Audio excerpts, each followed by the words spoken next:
വന്ധ്യതയുടെ കാണാപ്പുറങ്ങൾ എന്ന പ്രോഗ്രാമിൻ്റെ പുതിയൊരു എപ്പിസോഡിലേക്ക് എല്ലാ മാന്യ പ്രേക്ഷകർക്കും സ്വാഗതം. ഡോക്ടർ സാം പി എബ്രഹാം ഈ പ്രോഗ്രാമിലൂടെ സംസാരിക്കുന്നു. നമസ്കാരം. വന്ധ്യതാ ചികിത്സയെപ്പറ്റി ധാരാളം സംശയങ്ങൾ രോഗികൾ ഉന്നയിക്കാറുണ്ട്.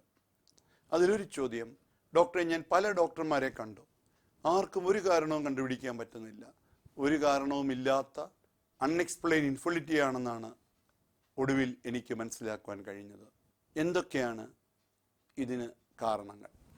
തീർച്ചയായിട്ടും താങ്കൾ ഒന്നുകൂടി കടന്ന് ചിന്തിക്കുകയാണെങ്കിൽ അൺഎക്സ്പ്ലെയിൻ ഇൻഫെർട്ടിലിറ്റി എന്ന് പറഞ്ഞാൽ താങ്കളുടെ വന്ധ്യതയ്ക്ക് ഒരു കാരണം കണ്ടുപിടിക്കുവാൻ ഡോക്ടർക്ക് സാധിച്ചില്ല എന്നുള്ളതാണ്. അതിൻ്റെ കാരണങ്ങൾ തീർച്ചയായിട്ടും ആ ഡോക്ടർക്ക് കാണുവാൻ പറ്റിയിരുന്നുവെങ്കിൽ അത് ഒരു കാരണമില്ലാത്ത വന്ധ്യത എന്ന് പറഞ്ഞ് ഡോക്ടർ അതിനെ മാറ്റുകയില്ലായിരുന്നു. എന്നാലും താങ്കൾ ചോദിച്ച ചോദ്യം പ്രസക്തമുള്ളതാണ്.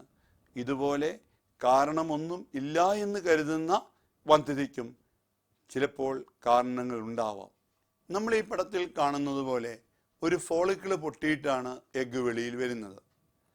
പിന്നീട് ഇതിനെ നമ്മൾ കോർപ്പസ് ലൂട്ടിയം എന്ന് പറയും. ഈ കോർപ്പസ് ലൂട്ടിയമാണ് പ്രഗ്നൻസിയുടെ ആദ്യ കാലങ്ങളിൽ ഗർഭത്തെ സപ്പോർട്ട് ചെയ്യുന്നത്. ഈ കോർപ്പസ് ലൂട്ടിയത്തിൻ്റെ നിലവാരം കുറവാണെങ്കിൽ ഇതുപോലെ തന്നെ നമുക്കൊരു കാരണം ഇല്ലാത്ത വന്ധ്യത എന്ന് ചിലപ്പോൾ കരുതിയേക്കാം.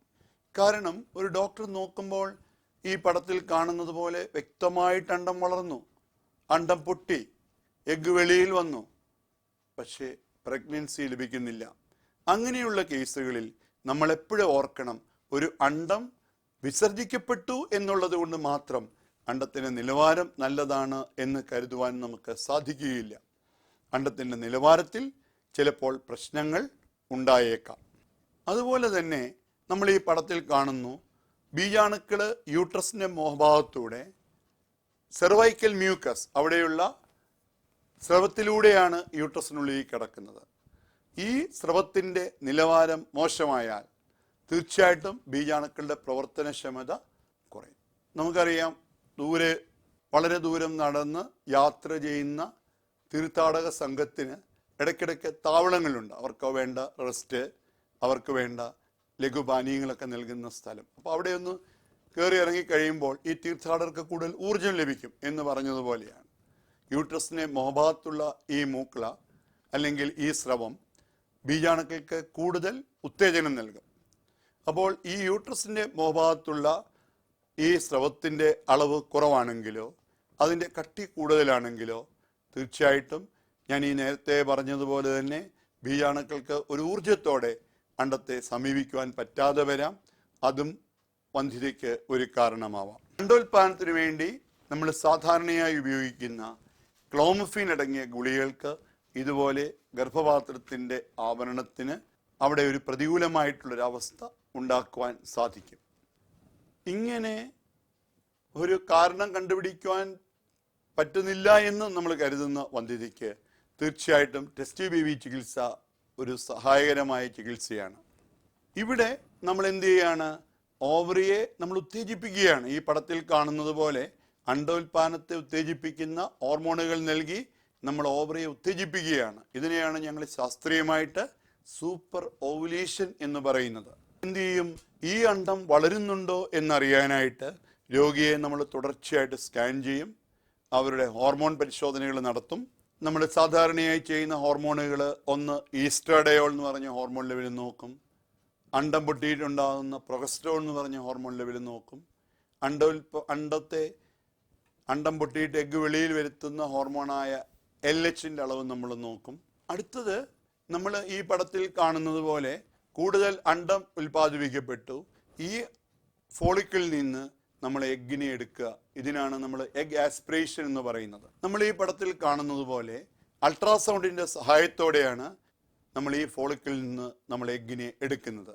മൂന്നാമത്തെ ഘട്ടം, നമ്മൾ ഈ അണ്ടോ ബീജവും തമ്മിൽ സംയോജിച്ച് ഒരു ഭ്രൂണമാകുക. അടുത്ത ഘട്ടത്തിൽ നമ്മൾ ഈ ഭ്രൂണത്തെ യൂട്രസിനുള്ളിലേക്ക് നിക്ഷേപിക്കുക. തീർച്ചയായിട്ടും ഒരു കാരണവും കണ്ടുപിടിക്കുവാൻ പറ്റിയിരുന്നില്ല എന്ന ചില കേസുകളിൽ ഈ ടെസ്റ്റ് ബേബി ചികിത്സ ഫലവത്തായിട്ടുണ്ട്. ഒരു കാര്യം നമ്മൾ മനസ്സിലാക്കണം, ഈ ടെസ്റ്റ് ട്യൂബ് ചികിത്സയുടെയും വിജയത്തെ നിയന്ത്രിക്കുന്ന ഒരു ഘടകമാണ് ദമ്പതികളുടെ പ്രായം, അവരുടെ അണ്ഡത്തിൻ്റെയും ബീജത്തിൻ്റെയും നിലവാരം എന്നുള്ളത്. പ്രായം കൂടുന്തോറും തീർച്ചയായിട്ടും അണ്ഡത്തിൻ്റെയും ബീജത്തിൻ്റെയും നിലവാരം കുറയും. അപ്പോൾ സാധാരണ പരിശോധനകളൊക്കെ ചെയ്ത് ഏറ്റവും അവസാനം നമുക്ക് ടെസ്റ്റ് ട്യൂബ് ചികിത്സ ചെയ്യാം എന്ന് കരുതിയാൽ താങ്കളുടെ പ്രായം കൂടുതലാകുകയും ആ ടെസ്റ്റ് ട്യൂബ് ചികിത്സയുടെ വിജയസാധ്യത കുറയുവാനായിട്ടുള്ള സാധ്യത കൂടുകയും ചെയ്യും. അതുപോലെ തന്നെ എപ്പോഴും ഓർക്കുക, ആരോഗ്യമുള്ള ഒരു ഭ്രൂണത്തെ നമുക്ക് ലഭിക്കുന്നതിൽ പല ഘടകങ്ങളുണ്ട്. അതിലൊരു പ്രധാനപ്പെട്ട ഘടകം ബീജം നൽകുന്ന ആളുടെയും അണ്ഡം നൽകുന്ന ആളുടെയും പ്രായം തന്നെയാണ്. അൺഎക്സ്പ്ലെയിൻ ഇൻഫെർട്ടിലിറ്റി എന്ന് പറഞ്ഞാൽ നമ്മൾ മനസ്സിലാക്കണം, എല്ലാത്തിനും കാരണം ഇല്ല എന്നുള്ളതല്ല, മറിച്ച് നമ്മൾ ചെയ്ത പരിശോധനകൾ അല്ലെങ്കിൽ ഇതേ സംബന്ധിച്ചുള്ള നമ്മുടെ അറിവ് പരിമിതമാണ്. അതുകൊണ്ടാണ് നമുക്കതിനൊരു കാരണം കണ്ടുപിടിക്കുവാൻ പറ്റാതെ വന്നത്. എന്നാൽ ഇന്ന് നമുക്ക് അണ്ഡത്തെപ്പറ്റി പഠിക്കുവാൻ നാം ഈ പറഞ്ഞതുപോലെ തന്നെ, ഈ പടത്തിൽ കാണുന്നത് പോലെ തന്നെ അണ്ഡത്തിലേക്കുള്ള രക്തോട്ടത്തെപ്പറ്റി പഠിക്കുക, കുഞ്ഞു കിടക്കുന്ന ആവരണത്തിൻ്റെ കട്ടിയെപ്പറ്റി പഠിക്കുക, ആവരണത്തിൻ്റെ അളവ് നോക്കുക, ആവരണത്തിലേക്കുള്ള രക്തോട്ടത്തെപ്പറ്റി പഠിക്കുക, ബീജോൽപാദനത്തെ നിയന്ത്രിക്കുന്ന ഹോർമോണിനെ പറ്റി വിശദമായിട്ട് പഠിക്കുക. ഇതിനാണ് നമ്മൾ റിപ്രൊഡക്റ്റീവ് എൻഡോക്രിനോളജി എന്ന് പറയുന്നത്. അതുപോലെ തന്നെ പുരുഷ ബീജാണുക്കൾക്കെതിരെ പ്രതികരിക്കുന്ന അല്ലെങ്കിൽ അണ്ഡത്തിനെതിരെ പ്രതികരിക്കുന്ന ഘടകങ്ങൾ രക്തത്തിൽ ഉണ്ടോ എന്നറിയാനായിട്ടുള്ള ഇമ്മ്യൂൺ പരിശോധനകളും സഹായിക്കും. ചില കേസുകളിൽ നമ്മൾ ഈ ഫോളിക്കിൾ പൊട്ടിയിട്ട് എഗ്ഗ് വെളിയിൽ വരണമെന്നില്ല. ഇതിനാണ് നമ്മൾ അൺറപ്ചേർഡ് ഫോളിക്കിൾ സിൻഡ്രോം എന്ന് നമ്മൾ പറയുന്നത്. ഈ അണ്ഡത്തിൻ്റെ നിലവാരത്തെ നിയന്ത്രിക്കുന്ന പ്രൊലാക്റ്റിൻ എന്ന ഹോർമോണിൻ്റെ അളവിലുള്ള വൈകല്യവും ഇതുപോലെ തന്നെ അണ്ഡത്തിൻ്റെ നിലവാരക്കുറവിന് ഒരു കാരണമാണ്. ചോദ്യം, ഡോക്ടറെ, എൻ്റെ വൈഫിന് ലൈംഗിക കാര്യങ്ങളിൽ തീരെ താല്പര്യമില്ല, എന്നോട് തീരെ അടുപ്പമില്ല, ഏതൊക്കെ ഹോർമോൺ ടെസ്റ്റുകളാണ് ചെയ്യേണ്ടത് എന്നുള്ളതാണ്. പലപ്പോഴും പങ്കാളിക്ക് ലൈംഗിക കാര്യങ്ങളിൽ താല്പര്യക്കുറവാണെങ്കിൽ ഉടനെ അതിൻ്റെ പുറകെ ചിന്തിക്കുന്നത് ഏതൊക്കെ ഹോർമോൺ തകരാറുണ്ട് എന്നുള്ളതാണ്. അതിന് തീർച്ചയായിട്ടും മെഡിക്കൽ ട്രീറ്റ്മെൻറ്റ് മാത്രമേ ഫലവത്താകൂ എന്ന് കരുതുന്നവരുമുണ്ട്. ഒരു തെറ്റായിട്ടുള്ള ഒരു ധാരണ ലൈംഗിക കാര്യങ്ങളിലുള്ള താല്പര്യ എല്ലാം ഹോർമോണാൽ മാത്രം നിയന്ത്രിക്കപ്പെടുന്നു എന്നുള്ളതാണ്. തീർച്ചയായിട്ടും ഹോർമോൺ അതിൻ്റെ ഒരു ഘടകമാണ്. തീർച്ചയായിട്ടും ലൈംഗിക കാര്യങ്ങളിലുള്ള താല്പര്യം എന്ന് പറയുന്നത് വളരെ ലളിതമായിട്ടുള്ളൊരു കാര്യമല്ല, അതൊരു സങ്കീർണമായിട്ടുള്ളൊരു കാര്യമാണ്. ഒരാളുടെ പല കഴിവുകളുടെ ഒരു പൂർണ്ണതയിലേ അത് വരുള്ളൂ. ആളുടെ ധമനികളിലേക്കുള്ള രക്തോട്ടം ശരിയാവണം, മാനസിക ആരോഗ്യം ശരിയാകണം, ശരിയായിട്ടുള്ള ഭക്ഷണം ഉണ്ടാവണം, അവർക്ക് അവരുടെ ശരീരത്തെപ്പറ്റി തന്നെ നല്ല ഒരു ധാരണ, നമ്മളെപ്പറ്റി തന്നെയുള്ള ഇമേജ് നല്ലതായിരിക്കണം, അവർ അമിതമായിട്ട് ജീവിതത്തിൽ സ്ട്രെസ് അനുഭവിക്കുന്നവരാവരുത്, ഭാര്യയും ഭർത്താവും തമ്മിലുള്ള ആ ഒരു ബന്ധം, ഇവയൊക്കെ ലൈംഗിക കാര്യങ്ങളിൽ വളരെ പ്രാധാന്യമുള്ള കാര്യമാണ്. അല്ലാതെ ലൈംഗിക താല്പര്യക്കുറവാണോ ഉടനെ ഹോർമോൺ തകരാറ് മാത്രമാണ് അതിൻ്റെ പുറകിൽ എന്ന് കരുതരുത്. തീർച്ചയായിട്ടും പങ്കാളിക്ക് അവരെപ്പറ്റി തന്നെയുള്ള ധാരണ, അവരുടെ ഇണയെ പറ്റിയിട്ടുള്ള ധാരണ, അവർ തമ്മിലുള്ള ബന്ധത്തിൻ്റെ ആ ദൃഢതയൊക്കെ ഇതിനെ ബാധിക്കുന്ന ഘടകങ്ങളാണ്. തീർച്ചയായിട്ടും ലൈംഗിക കാര്യങ്ങളിൽ താല്പര്യക്കുറവുണ്ടെങ്കിൽ ഭാര്യയും ഭർത്താവും തമ്മിലുള്ള ബന്ധം എങ്ങനെയാണ് എന്നുള്ളതാണ് ആദ്യം പരിശോധിക്കേണ്ടത്. ഭാര്യയും ഭർത്താവും തമ്മിൽ മാനസികമായിട്ടൊരു അടുപ്പമുണ്ടെങ്കിൽ അവരുടെ സെക്ഷുവൽ ലൈഫ് എപ്പോഴും നല്ലതായിരിക്കും. അടുത്തൊരു കാര്യം, പങ്കാളിക്ക് ലൈംഗിക കാര്യങ്ങളിൽ താല്പര്യമുണ്ട്, താങ്കൾക്ക് സംഭോഗത്തിൽ ഏർപ്പെടുവാൻ താല്പര്യമില്ല എങ്കിൽ പല രീതിയിൽ സ്നേഹം പ്രകടിപ്പിക്കാനാവും എന്നുള്ളതാണ്. ഇപ്പോഴും ഓർക്കണം, വിവാഹ ജീവിതം എന്ന് പറയുന്നത് പൂർണ്ണമായിട്ട് മനസ്സിൻ്റെ തൃപ്തിയും എല്ലാ മികവുമുള്ള രണ്ടുപേര് തമ്മിലുള്ളൊരു ജീവിതമല്ലാതെ പലപ്പോഴും അത് ഒരു തരം അഡ്ജസ്റ്റ്മെൻ്റ് ആണ്. പല സാഹചര്യങ്ങളിൽ വളർന്ന രണ്ടുപേര് തമ്മിൽ ഒരു ജീവിതകാലം മുഴുവൻ ഒരുമിച്ച് പോകണമെന്നുണ്ടെങ്കിൽ അവിടെ തീർച്ചയായിട്ടും പലതരത്തിലുള്ള അഡ്ജസ്റ്റ്മെൻറ്റിന് ഭാര്യയും ഭർത്താവും തയ്യാറാവണം. പരസ്പരമുള്ള ആ ഒരു ബന്ധമാണ് ഈ കാര്യത്തിൽ ഏറ്റവും പ്രാധാന്യമുള്ളത്. പലപ്പോഴും നമ്മൾ കാണുന്നത് അവർ തമ്മിലുള്ള വൈകാരികമായിട്ടുള്ള അടുപ്പത്തെ മാറ്റി നിർത്തി അവരുടെ ലൈംഗിക കാര്യങ്ങളിലുള്ള താല്പര്യത്തിനാണ് രോഗികൾ കൂടുതൽ പ്രാധാന്യം നൽകുന്നത്. അവർ തമ്മിലുള്ള ആ ഒരു മാനസിക പൊരുത്തത്തെ മാറ്റി നിർത്തി ഈ കാര്യത്തിന് പ്രാധാന്യം കൊടുക്കുമ്പോൾ പലപ്പോഴും ചികിത്സ അവിടെ പരാജയപ്പെടുന്നതായിട്ടാണ് നമ്മൾ കാണുന്നത്. പരമുള്ള ആ ഒരു മാനസിക അടുപ്പമാണ് ഏറ്റവും പ്രാധാന്യം.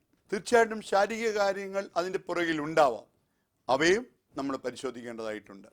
ഡോക്ടർ, എനിക്ക് ടെസ്റ്റ് ബേബി ചികിത്സ ചെയ്തു, 5 ആഴ്ചയായപ്പോൾ എനിക്ക് അബോർഷനായി, ത്രോംബോഫീലിയ എന്ന പ്രശ്നമുണ്ടോ എന്നറിയാനായിട്ടുള്ള ടെസ്റ്റുകൾ ചെയ്യണമെന്ന് ഡോക്ടർ എന്നോട് പറഞ്ഞു. ഇത് ട്രീറ്റ് ചെയ്യാൻ പറ്റുന്ന ഒരു അവസ്ഥയാണോ? ഇതാണ് അടുത്ത ചോദ്യം. ഈ ത്രോംബോഫീലിയ എന്ന് പറഞ്ഞാൽ രക്തം കട്ട പിടിക്കുന്നതിലുള്ള ഒരു അപാകതയാണ്. അത് പലതരത്തിലുണ്ട്, പല അളവിലുണ്ട്.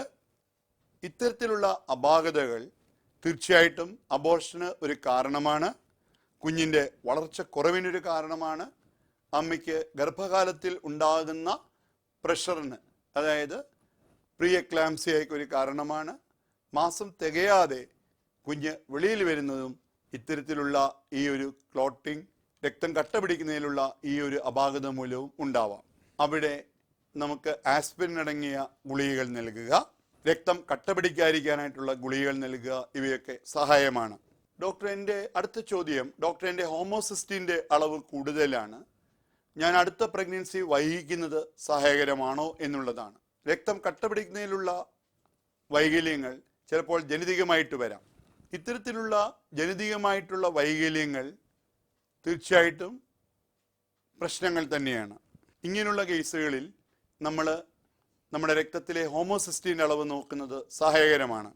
രക്തത്തിലെ ഹോമോസിസ്റ്റിൻ്റെ അളവ് കൂടിക്കഴിഞ്ഞാൽ നമ്മുടെ ധമനികളിൽ രക്തം കട്ടപിടിച്ചു എന്ന് വരാം. കുഞ്ഞിന് വൈകല്യങ്ങൾ, ഗർഭകാലത്തുണ്ടാകുന്ന പ്രഷർ കൂടുക, അമ്മയും കുഞ്ഞും തമ്മിൽ ഓക്സിജൻ നൽകുന്ന പ്ലസൻ്റ ഗർഭപാത്രത്തിൽ നിന്ന് വിട്ടുപോകുന്ന മാരകമായിട്ടുള്ള അവസ്ഥയായ അബ്രപ്ഷൻ, അതുപോലെ തന്നെ കുഞ്ഞിൻ്റെ വളർച്ചക്കുറവ്, ഇതിനൊക്കെ ഇത് കാരണമാവാം.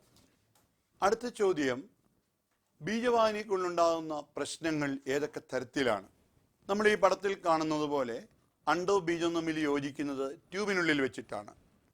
ഈ ട്യൂബിന് പ്രശ്നമുണ്ടായാൽ അണ്ടവും ബീജവും തമ്മിൽ സംയോജിക്കുകയില്ല.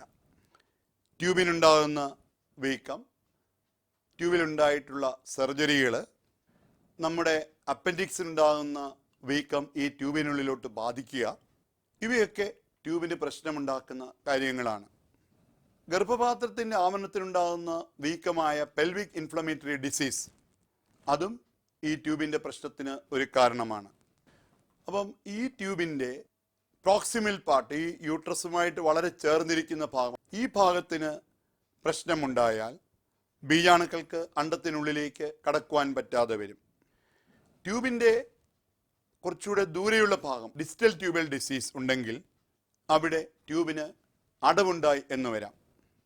ചില കേസുകളിൽ ഈ ട്യൂബിൻ്റെ ഉള്ളിലോട്ട് ഫ്ലൂയിഡ് കെട്ടിക്കിടന്നു എന്ന് വരാം. നമുക്കറിയാം, ഒരു കോശങ്ങൾക്ക് കേടുപാട് വരുമ്പോൾ അതിൽ വെള്ളം കെട്ടിക്കിടക്കും എന്ന് പറയുന്നത് പോലെ ട്യൂബിന് വീക്കം വന്നാൽ ഈ ട്യൂബിനുള്ളിലേക്ക് വെള്ളം കെട്ടിക്കിടക്കുന്ന അവസ്ഥയുണ്ടാകാം. ഇതിനാണ് നമ്മൾ എന്തു പറയുന്നത്? ഹൈഡ്രോസാൽഫിങ്സ് എന്ന് പറയുന്നത്. ഈ ട്യൂബിലെ ഗ്രന്ഥികൾ ഇതുപോലെ ഫ്ലൂയിഡ് ഉണ്ടാക്കുകയും ആ ഫ്ലൂയിഡ് ട്യൂബിന് വീക്കം വരുത്തുകയും തീർച്ചയായിട്ടും ഈ ട്യൂബൽ ഗ്ലാൻഡുകളുടെ പ്രവർത്തന വൈകല്യം മൂലം ട്യൂബിന് അണ്ടോ ബീജവും തമ്മിൽ യോജിക്കുവാൻ അനുകൂലമായ ഒരു സാഹചര്യം നൽകാൻ പറ്റാതെയും വരാം.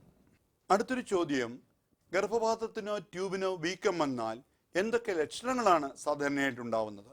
ചിലർക്ക് പനിയുണ്ടാവാം, ചിലർക്ക് യോനി ഭാഗത്ത് വേദന അനുഭവപ്പെട്ടു എന്ന് വരാം, ചിലർക്ക് വയറിന് വേദനയായിട്ടായിരിക്കും ഈ വീക്കം കാണുന്നത്, ചിലരിൽ യോനിയിൽ നിന്ന് സാധാരണയല്ലാത്ത സ്രവത്തിന് ഒരു കാരണം ഇത്തരത്തിലുള്ള നീർക്കെട്ടാണ്, ചിലർക്ക് അമിതമായിട്ടുള്ള രക്തസ്രാവം ഉണ്ടായി എന്ന് വരാം, അത് ക്രമം തെറ്റി വരാം. ഇപ്പോൾ ഗർഭപാത്രത്തിനോ ഓവറിക്കോ ട്യൂബിനോ വീക്കം വന്നാൽ ഞാൻ ഈ പറഞ്ഞ ലക്ഷണങ്ങൾ ഉണ്ടാവാം.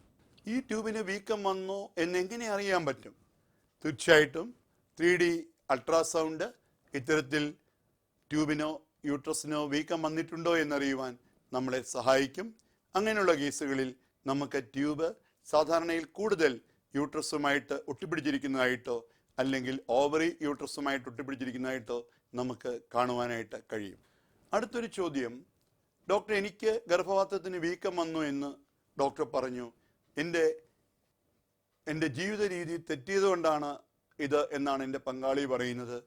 അദ്ദേഹം പറയുന്നത് ഈ ഗർഭപാത്രത്തിന് വീക്കം വരുന്നത് ലൈംഗിക രോഗങ്ങളിൽ കൂടെയാണ് എന്നുള്ളതാണ്. അത് ശരിയാണ്? ഈ ധാരണ പൂർണ്ണമായിട്ടും ശരിയല്ല. എപ്പോഴും ഗർഭപാത്രത്തിനോ ഓവറിക്കോ ട്യൂബിനോ ഉണ്ടാകുന്ന വീക്കത്തിൻ്റെ കാരണം ലൈംഗിക രോഗങ്ങൾ മാത്രമല്ല. തീർച്ചയായിട്ടും മറ്റു പല കാര്യങ്ങളും അതിൻ്റെ പുറകിൽ ഉണ്ടാവാം. തീർച്ചയായിട്ടും ഈ ഒരു അവസ്ഥ കണ്ടുപിടിക്കണമെന്നുണ്ടെങ്കിൽ താങ്കളുടെ മെഡിക്കൽ ഹിസ്റ്ററി ഡോക്ടർക്ക് പ്രാധാന്യമുള്ളതാണ്. താങ്കളുടെ ലൈംഗിക ഹാബിറ്റ്സിനെ പറ്റി ഡോക്ടർ അറിയണം. താങ്കൾ ഉപയോഗിക്കുന്ന ഗർഭനിരോധന മാർഗങ്ങളെ പറ്റിയും അറിയേണ്ടതായിട്ടുണ്ട്. നമ്മൾ ഈ ഭാഗത്തു നിന്നുള്ള സ്രവമെടുത്ത് രോഗാണുബാധയ്ക്കുള്ള കാര്യങ്ങൾ കണ്ടുപിടിക്കണം. എന്താണ് ഡോക്ടർ ഹിസ്റ്റോസ്കോപ്പി? നമ്മൾ യൂട്രസിനുള്ളിലേക്ക് ഒരു ട്യൂബ് കടത്തി കുഞ്ഞിടക്കുന്ന ഭാഗത്തെ പറ്റി പഠിക്കുന്നതിനാണ് ഹിസ്റ്റോസ്കോപ്പി എന്ന് പറയുന്നത്. നമ്മൾ ഒരു സ്കോപ്പ് യോനിക്കുള്ളിൽ കൂടി അകത്തേക്ക് കടത്തിയാണ് നമ്മൾ ഇതിനെപ്പറ്റി പഠിക്കുന്നത്. യൂട്രസിൻ്റെ ഉൾഭാഗം, ട്യൂബ് യൂട്രസിലേക്ക് തുറക്കുന്ന ഭാഗം, ഇവയെപ്പറ്റിയൊക്കെ നമുക്ക് ഈ ഹിസ്റ്റോസ്കോപ്പിയുടെ സഹായത്തോടെ വിശദമായിട്ട് പഠിക്കാനാവും. ഞാൻ എവിടെയോ വായിച്ചിട്ടുണ്ട്, വിവാഹം എന്ന് പറയുന്നത് ഒരു പ്ലാസ്റ്റിക് പൂവാണ്, പ്രണയം എന്ന് പറയുന്നത് ഒരു പനിനീർ പൂവ്. പനിനീർ പൂവ് പ്രഭാതത്തിൽ സുന്ദരമാണ്, എന്നാൽ പ്രദോഷത്തിൽ അത് കൊഴിഞ്ഞു പോകും. ഒരു കാറ്റടിച്ചാൽ പോലും അത് വീണു പോകാം, സൂര്യതാപത്തിൽ അത് ഉണങ്ങിപ്പോകാം. എന്നാൽ കൃത്രിമ പുഷ്പം വെയിലിലായാലും മഴയായാലും അവിടെ തന്നെ ഉണ്ടാകും. കുടുംബജീവിതം എന്നുള്ളത് ഒരിക്കലും ഒരു പ്ലാസ്റ്റിക് പുഷ്പമാകരുത്, അത് അപകടകരമാണ്. ജീവന പ്രക്രിയയുടെ ചംക്രമണത്തിന് ഇത് തടസ്സം സൃഷ്ടിക്കും. മറ്റൊരാളുടെ തെറ്റുകൾ കണ്ടുപിടിക്കുക എന്നുള്ളത് വളരെ എളുപ്പമാണ്, എന്നാൽ സ്വന്തം തെറ്റുകളെ അഭിമുഖീകരിക്കുക എന്നുള്ളത് ദുഷ്കരമാണ്. മാറ്റം വരേണ്ടത് നമ്മുടെ ഹൃദയത്തിനുള്ളിലാണ്. വന്ധ്യാ ചികിത്സ എടുക്കുന്ന താങ്കൾക്ക് അറിവ് പ്രാധാന്യമുള്ളതാണ്. താങ്കളുടെ വിവാഹ ജീവിതം എന്നുള്ളത് ഒരിക്കലും ഒരു പ്ലാസ്റ്റിക് പുഷ്പമാകരുത്. തെറ്റുകളുണ്ടെങ്കിൽ അവയെ കറക്റ്റ് ചെയ്യുവാൻ നമ്മൾ തയ്യാറാവണം. തീർച്ചയായിട്ടും അങ്ങനെ വന്നെങ്കിൽ മാത്രമേ താങ്കൾക്ക് ജാഗ്രതയെ കൈവരിക്കുവാൻ സാധിക്കുകയുള്ളൂ. ജാഗ്രതയെ കൈവരിച്ചെങ്കിൽ മാത്രമേ വന്ധ്യയിൽ നിന്ന് താങ്കൾക്ക് മോചനം നേടുവാൻ കഴിയൂ. വന്ധ്യ എന്നൊരു ശാപമല്ല. വന്ധ്യയ്ക്ക് വ്യക്തമായിട്ടുള്ള ചികിത്സകളുണ്ട്. ഇത്തരത്തിലുള്ള ചികിത്സയുടെ പ്രയോജനം സാധാരണക്കാരെ ആൾക്ക് ലഭിക്കണമെന്ന് എൻ്റെ മാതാപിതാക്കൾക്ക് വളരെയേറെ ആഗ്രഹമുണ്ട്. ആദ്യത്തെ കുഞ്ഞ് 25 വയസ്സിന് മുൻപ്, കുഞ്ഞുങ്ങൾ 30 വയസ്സിന് മുൻപ് ഉണ്ടാകുവാൻ പ്രത്യേകം ശ്രദ്ധിക്കുക. സാധിക്കുന്നില്ല എങ്കിൽ അത്യാധുനികമായിട്ടുള്ള ചികിത്സകൾ തേടുക. നമുക്കൊരുമിച്ച് വന്ധ്യക്കെതിരെ പടപൊരുതാം. നന്ദി, നമസ്കാരം. വന്ധ്യതയുടെ കാണാപ്പുറങ്ങൾ എന്ന പ്രോഗ്രാമിൻ്റെ ഈ എപ്പിസോഡും ഇവിടെ പൂർണ്ണമാകുന്നു. അടുത്ത ആഴ്ച വീണ്ടും കാണാം. ഈ പ്രോഗ്രാമിനെ കുറിച്ചുള്ള നിങ്ങളുടെ വിലയേറിയ നിർദ്ദേശങ്ങളും അഭിപ്രായങ്ങളും കത്തുകളും ഇമെയിലും ഞങ്ങൾക്ക് അയയ്ക്കുക. ഞങ്ങളുടെ വിലാസം: Abraham's Advanced Infertility and Sexology Center, Adhikar Chambers, near Bishop Palace, Changanasheri. Phone 9744 939925.